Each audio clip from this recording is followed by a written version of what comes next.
Swayam Prabha. Digital India. Educated India.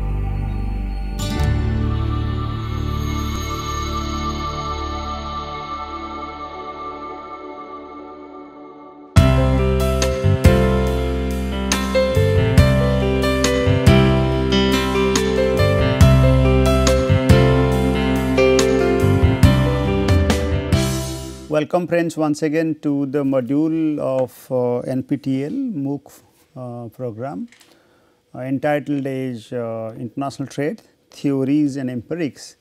We are on the 42nd lecture on trying to understand the trends of balance of payment after the previous lecture on concepts and definition of balance of payment. Now, understanding the previous lecture once again, balance of payment composed of majorly two sides, one is called debit side and credit side, and from the different heads like current account and capital account. Accordingly, we define whether the balance of payment is in surplus or is in deficit. Now, last class specially I mentioned about one newspaper site which has been recently highlighted the growth of India's balance of payment scenario and postulated for a positive current account balance. Especially the author highlighted about growth of its exports as compared to imports due to the COVID-19 setbacks. The country's imports has been hardly hit, and that has also been corroborated by fall in the aggregate demand, and that too. So in totality, the aggregate balance of payment, that means export and import balance of in the current account side, the balance of payment is in surplus. So, this is what we discussed as per the Hindu Business Line published in May 21st, 2020, and we discussed that India has reported a current account surplus of 19.6 US billion dollar, and that is of 0.7% rise in the GDP in the year of financial year 2021. So, even the ministry has confirmed and expected for even higher rise. So, coming to one by one once again regarding other updates, we already started in the last lecture, but could not able to emphasize. And this now will be emphasizing on the updates of the BoP, especially highlighting the fact that the current account deficit narrowed down to 0.9% of its GDP in 1920 from even higher, that is 2.1% in 2018-19 on the back of trade deficit which shrank to the amount that is 157 billion US dollar in 2019 from 118 US billion dollar in 2018-19. Now, coming to the net invisible receipt, were also higher in 2019-20, mainly due to the rise in the net services earnings and private transfer receipt. So, the services has actually contributed better in terms of the BoP surplus in the accounting record. Similarly, the net FDI imports reported at 43 billion US dollar in 2019-20, which were higher than then the 30.7 US billion US dollar in 2018-19 to 32.43. So, in all those heads, so the aggregate balance of payment is expected to be better. Now, also in the portfolio front, the inflow was of 1.4 US billion dollar in the 2019-20 as against the outflow of 2.4 US billion dollar a year ago. Okay. So, increase basically is against 2.4 to this. Now, in 2019-20 there was an accretion of 59.5 billion US dollar to foreign exchange reserves. That is also another important aspect on a BoP basis. Foreign exchange reserves in nominal terms, including the valuation effects, increased by 60.9 billion US dollar during 2019 as against the decline of 11.7 billion US dollar in the preceding year. So, regarding foreign exchange also we discussed in the beginning of our lecture as well. You can check that site. Now, it has covered so many things, but we need not worry about the down invisible rows.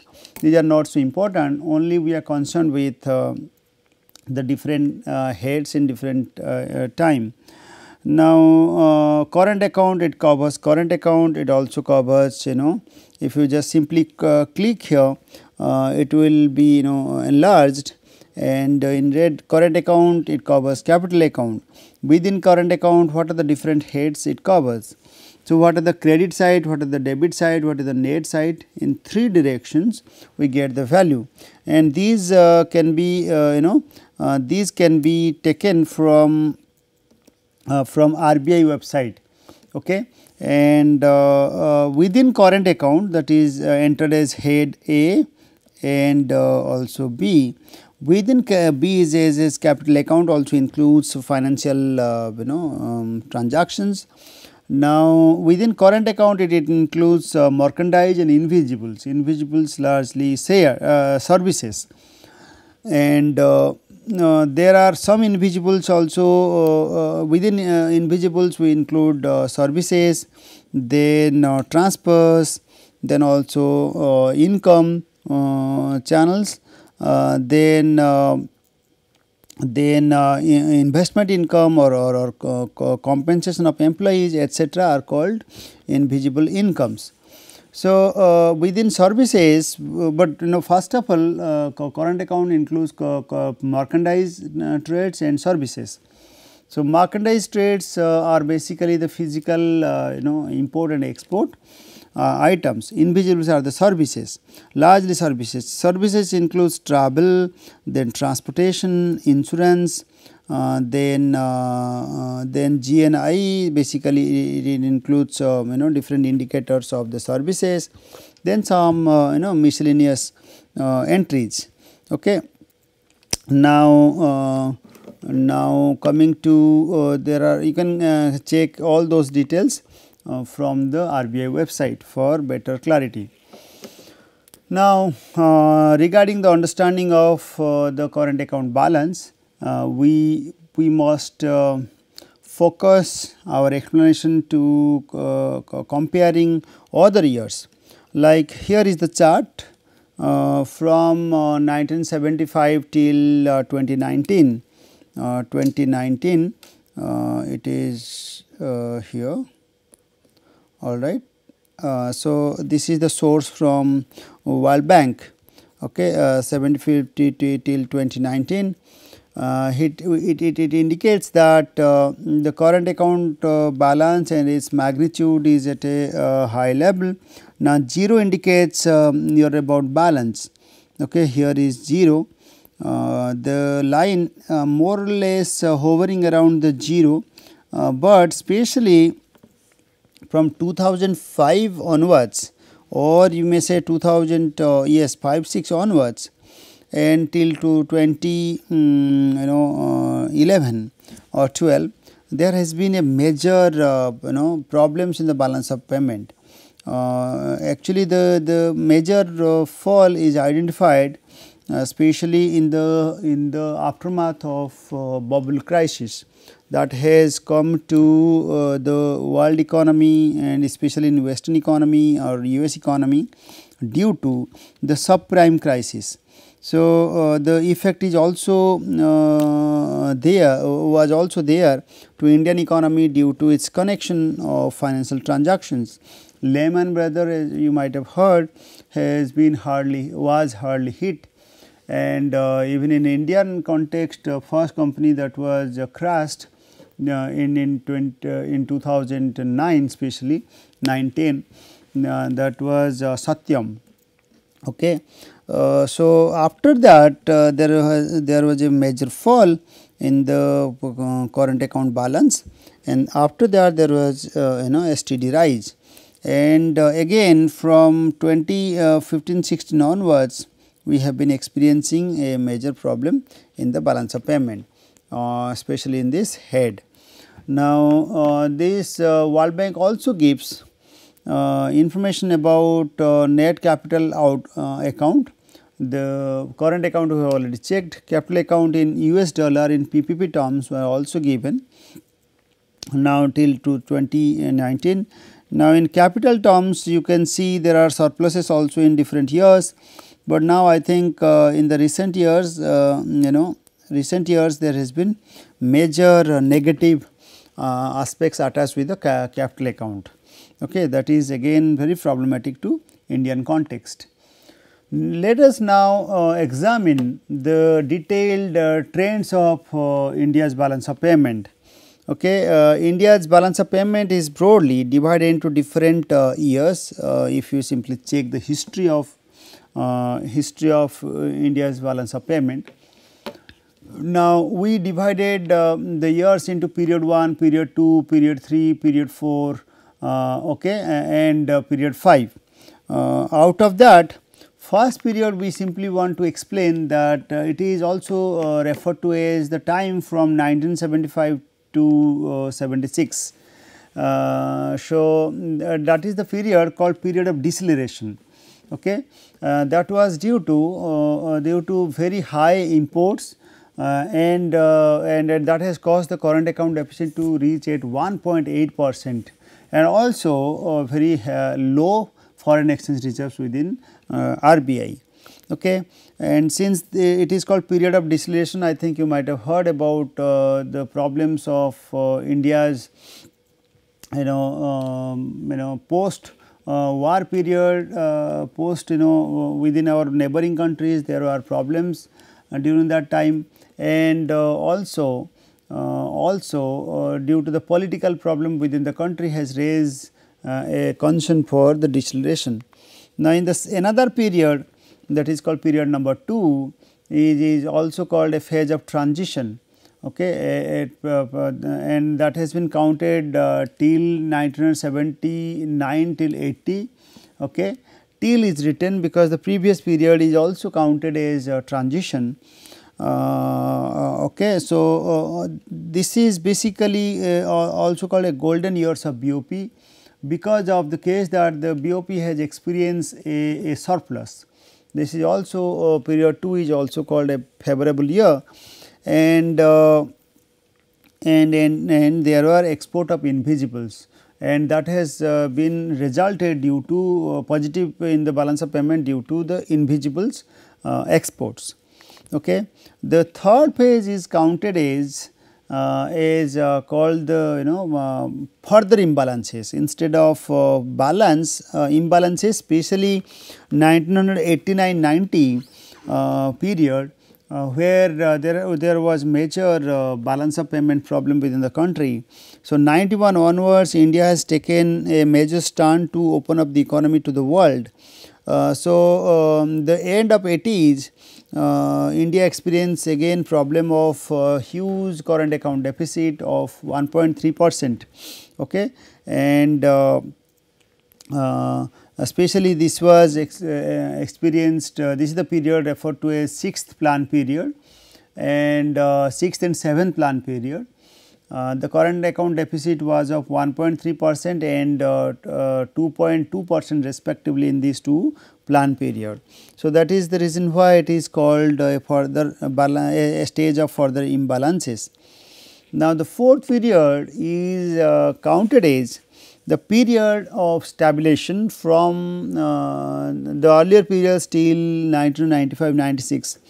Especially in the 1991 is considered to be a disturbance phase because of the fact that India opened up its economy and liberalized in many direction, and then the current it's called current account phase of stabilization. Even though this current account deficit was even higher 3.3%, but the preference was given to non-debt creating capital. So, India started replacing the highly debt assets to non-debt creating capital. Those have been flown from to the country, and in 1995, especially in the 1994-95 budget, it was discussed. And another important step was taken, the India's current account convertibility by the Tarapur committee was finalized and implemented. So, basically Indian currency is fully convertible or has been fully convertible from 94-95 budget year, and especially in all kind of current account transactions, Indian rupee was made convertible in the international transactions. So, now the last phase we deal usually count as the period till 2007. That is called resilience and surplus. Resilience and surplus, and due to we experience surplus in a balance of payment.